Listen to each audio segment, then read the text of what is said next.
ኢራንን ከጀርባ ሆኖ የሚመራው ስውሩና አስፈሪው መሪ አህመድ ሻሂዲ የጥልቁ ምስጢርና የመጨረሻው የጥፋት መሐንዲስ በመካከለኛው ምስራቅ የታሪክ መድረክ ላይ በደምና በባሩድ ጭስ በተከደነ ሰማይ ስር የዓለምን የጂኦፖለቲካዊ ሚዛን በአንድ እጁ ይዞ የሚወዘውዝ ነገር ግን ማንነቱ በሺህ ምስጢራዊነት የተለበጠ አንድ ታላቅ ስውር ሰው አለ።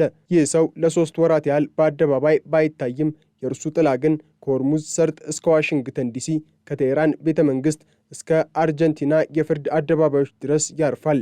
እርሱ የኢራን አብዮታዊ ዘብ አዲሱ መሪ፣ የስትራቴጂክ ጥበብና የጭካኔ ድብልቅ የሆነ ብርጋዴር ጄኔራል አህመድ ሻሂዲ ነው። ሻሂዲ ዝምተኛ ግን ደግሞ ነቃፊ፣ ስውር ግን ደግሞ ገዳይ የሆነው የኢራን የድርድርና የጦርነት መስመር ዋናው መሐንዲስ ሆኖ በአሁኑ ወቅት የዓለምን ትኩረት ስቧል። ዛሬ ኢራን ከምዕራባውያን ጋር የምታደርገው ፍልሚያም ሆነ በቀጠናው የምታሳየው የማይናወጥ አቋም የመነጨው ከዚህ ሰው ረቂቅ አእምሮ ውስጥ እንደሆነ ይነገራል። የአህመድ ሻሂዲ ስም ሲነሳ መጀመሪያ ወደ አእምሮ የሚመጣው የሰውየው አስፈሪና የማይገመት ማንነት ነው። እንደ ቀድሞቹ የጦር መሪዎች በአደባባይ ፎቶ መነሳትን ወይንም ለሚዲያ መግለጫ መስጠትን አይመርጥም። ይልቁንም በድቅድቅ ጨለማ ውስጥ ሆኖ የቼዝ ጨዋታን እንደሚጫወት ባለሙያ ጠላቶቹን አንድ በአንድ የሚያዳክምበትን መንገድ ይቀይሳል። ለ3 ወራት ያህል በአደባባይ አለመታየቱ ለብዙዎች የሞት ወይንም የህመም እንቆቅልሽ ቢሆንም ለቅርብ ታዛቢዎች ግን ይህ የእርሱ ትልቁ ስልት ነው። ሻሂዲ በዝምታ ውስጥ ሆኖ ታላቅ ማዕበልን የሚያዘጋጅ፣ በድብቅ ሆኖ የዓለምን የነዳጅ ገበያ የሚያናጋና የአሜሪካን ፕሬዝዳንት ዶናልድ ትራምፕን እንቅልፍ የሚነሳ የአደገኛ እቅዶች ባለቤት ነው። እርሱ ከሀገሪቱ አዲሱ የበላይ መሪ ሙጅተባ ካሚኒ ጋር ቀጥተኛ ግንኙነት ካላቸው ጥቂት የልብ ወዳጆች አንዱ መሆኑ በኢራን ስልጣን ተዋረድ ውስጥ ያለውን የማይነካ ተጽዕኖ ቁልጭ አድርጎ ያሳያል። ሻሂዲ ወደ ስልጣን ማማ የመጣበት መንገድ በራሱ በደምና በድል የተሞላ ድራማ ይመስላል። የካቲት 28 ቀን ኢራን በአሜሪካና በእስራኤል ጥምር ጥቃት ከፍተኛ መሪዎቿን ባጣችበት በዚያ አስከፊ ቀን ሀገሪቱ የህልውና አደጋ ተደቅኖባት ነበር። የቀድሞ የአብዮታዊ ዘብ መሪ መሐመድ ፓክፑር እና የበላይ መሪው አሊ ካሚኒ በተገደሉበት ወቅት የኢራን ወታደራዊ መዋቅር ተዝረክርኮ ነበር። ሆኖም ግን ከዚህ ውጥንቅጥ ውስጥ አህመድ ሻሂዲ እንደ ፊኒክስ ወፍ ከአመድ ላይ ተነስቶ መሪነቱን ተረከበ። ሻሂዲ ለዚህ ቦታ አዲስ አይደለም። እርሱ ገና በወጣትነቱ ማለትም በ1970ዎቹ የአብዮቱ ማግስት ጀምሮ በአብዮታዊ ዘብ ውስጥ የታነጸ የቁድስ ኃይልን ከመሰረቱትና ከመሩት ቀዳሚ ሰዎች አንዱ ነው። ታዋቂው ቃሲም ሱሌማኒ እንኳን የቁድስ ኃይልን መሪነት የተረከበው ከሻሂዲ እጅ እንደነበር ሲታወስ የዚህ ሰው የረጅም ጊዜ ተጽዕኖ ምን ያህል ስር የሰደደ እንደሆነ መረዳት ይቻላል። የሻሂዲ ብልሃት የሚጀምረው ከወታደራዊ ጥበቡ ብቻ አይደለም። እርሱ የተዋጣለት ቢሮክራትና ፖለቲከኛም ጭምር ነው። በመከላከያ ሚኒስትርነትና በሀገር ውስጥ ሚኒስትርነት ያሳለፋቸው ዓመታት የኢራንን የመንግሥት መዋቅር እንደ እጁ መዳፍ እንዲያውቀው አስችለውታል። ይህ ድርብ ማንነቱ በአንድ በኩል ጨካኝ ወታደር፣ በሌላ በኩል ደግሞ ረቂቅ ፖለቲከኛ መሆኑ ኢራን በታሪኩ አጋጥሟት የማያውቀውን አይነት መሪ እንድታገኝ አድርጓታል። የፖለቲካ ተንታኞች እንደሚሉት ሻሂዲ ከቀድሞዎቹ መሪዎች ከሰላሚና ከፓክፑር ጋር ሲነጻጸር እነርሱን እንደ አንደኛ ደረጃ መምህራን የሚያስቆጥር ጥልቅ ዕውቀትና ጭካኔ ያለው ሰው ነው። እርሱ የኢራንን አብዮታዊ ዘብ ከመበታተን አድኖ ወደ አንድ ወጥና ወደማይበገር የጦር መሳሪያነት ቀይሮታል። ዛሬ ኢራን የምትከተለው የማያልቅ ተቃውሞ የተሰኘው ስትራቴጂ ሙሉ በሙሉ የሻሂዲ አሻራ ያረፈበት ነው። ይህ ስልት የአሜሪካን ጥያቄዎች በሙሉ ውድቅ በማድረግ የዩራኒየም ማበልጸግን በከፍተኛ ፍጥነት በመቀጠልና የሆርሙዝ ሰርጥን በመዝጋት የዓለምን ኢኮኖሚ አንቆ መያዝ ላይ ያተኮረ ነው። ሻሂዲ እንደ ኬኔት ካትዝማን ያሉ ታዋቂ የኢራን ባለሙያዎች እንደሚሉት አሜሪካ ሁል ጊዜ ልንጋፈጣት የሚገባት ጠላት ነች ብሎ የሚያምን ጽኑ አቋም ያለው ሰው ነው። ለእርሱ ድርድር ማለት ሰላም መፍጠሪያ ሳይሆን ጠላትን ማዳከሚያና ጊዜ መግዣ ስልት ነው። በዚህም ምክንያት ነው ኒውዮርክ ፖስት ጋዜጣ ሻሂዲን የትራምፕ ዋና የሰላም እንቅፋት በማለት የጠራው። ሻሂዲ ስልጣን ከያዘ በኋላ ኢራን ከበፊቱ በበለጠ በተከላካይነት ሳይሆን በአጥቂነት መሳተፍ ጀምራለች።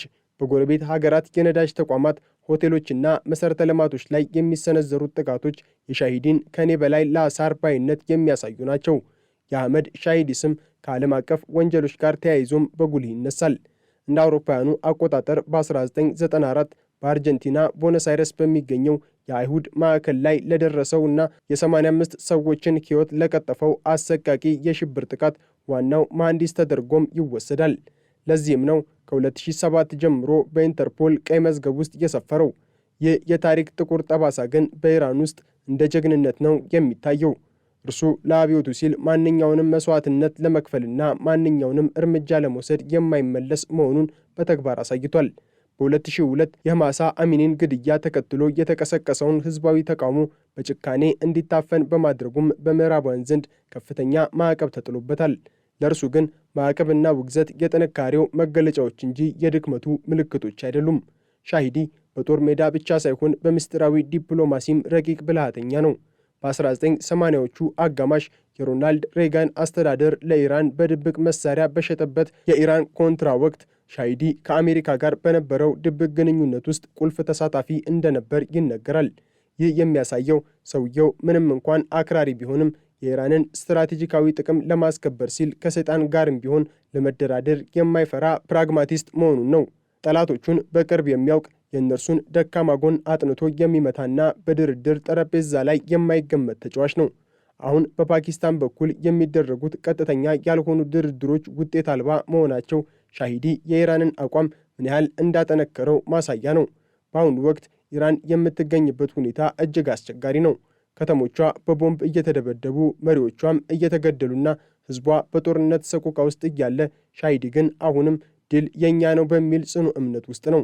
እርሱ የአብዮታዊ ዘቡ መዋቅር ወይንም ያልተማከለ በማድረግ ዋናው አመራር ቢገደል እንኳን እያንዳንዱ ክፍል ራሱን ችሎ መዋጋት እንዲችል አድርጎታል።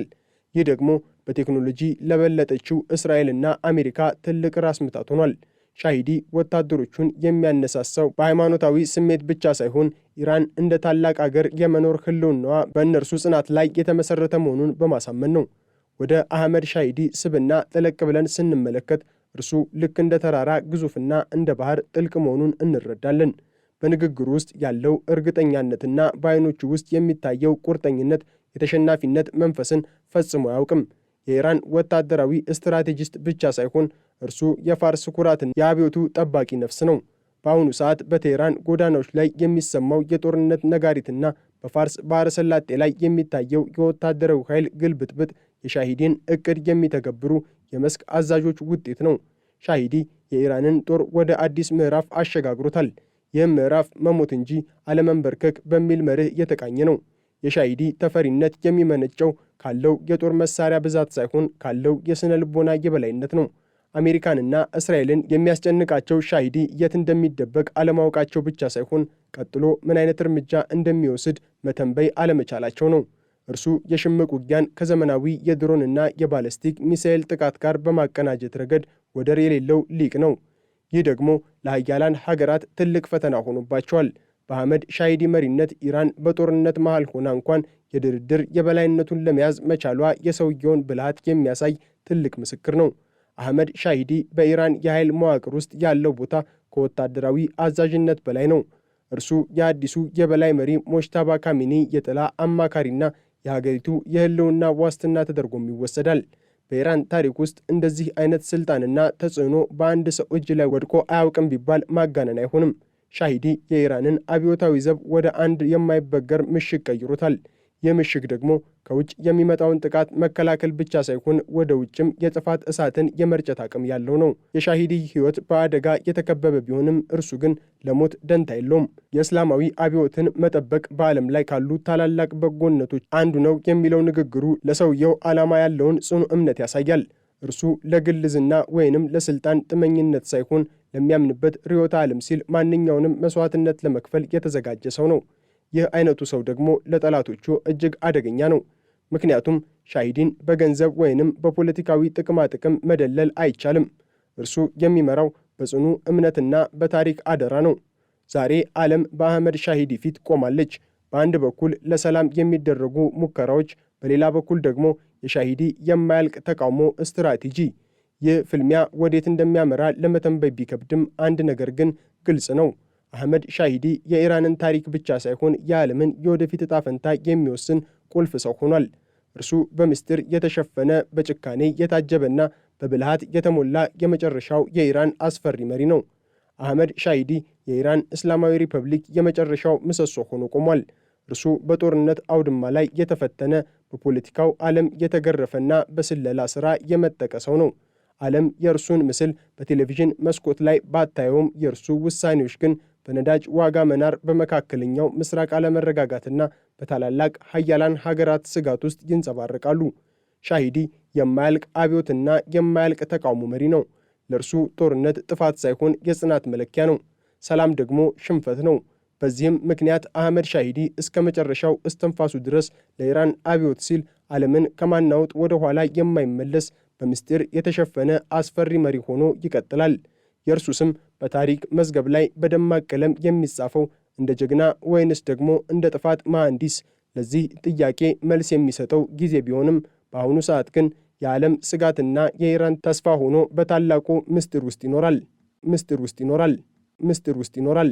ምስጢር ውስጥ ይኖራል። ምስጢር ውስጥ ይኖራል። ምስጢር ውስጥ ይኖራል። ምስጢር ውስጥ ይኖራል። ምስጢር ውስጥ ይኖራል። ምስጢር ውስጥ ይኖራል።